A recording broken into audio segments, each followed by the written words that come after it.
Part 2 on the different fat loss supplements that I get asked about as a nutrition coach and whether or not I recommend them. So here are the supplements that I get asked about that I don't necessarily recommend. First up, Garcinia Cambogia. So this one actually went pretty viral with Dr. Oz. The research is basically meaningless and is really only significant if you're really trying to get off a couple of ounces, not pounds. So save your money on this one. Second supplement, Chromium Picolinate. Chromium Picolinate was really meant to help with blood sugar and fat loss. And the research behind it essentially shows no statistically significant difference between placebos and the actually documented trials. Again, research isn't promising, save your money here too. The third supplement, green coffee extract. The studies were ultimately promising, but the methodologies that were done in order to do these studies were really not good.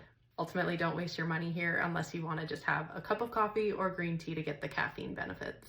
The most popular, herbal fat burners. This is obviously the most popular one. Of course, if you are looking at the nutrition label, you're going to see that the majority of these are loaded with caffeine. So you are taking essentially caffeine pills. So do they work?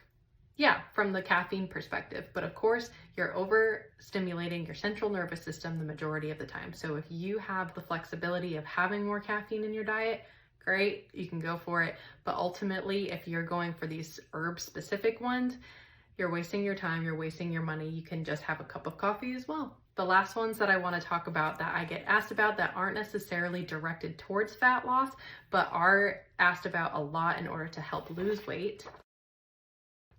Creatine, BCAAs, and Beta-Alanine. So these supplements are all great, but for very different perspectives. It's not going to directly link and associate with fat loss. Things like creatine help with muscle growth. Same thing with BCAAs, which help promote muscle recovery through rejuvenation. These things are great when it's coming to building your muscle, which can thus speed up your metabolism by having more muscle mass, but it's not going to directly associate your success when it comes to weight loss. If you wasted money on this and it didn't work for you, look at your diet, look at your exercise, and probably just start there before you consider more supplements. If you're still stuck, reach out and we can talk about what nutrition coaching would look like for you.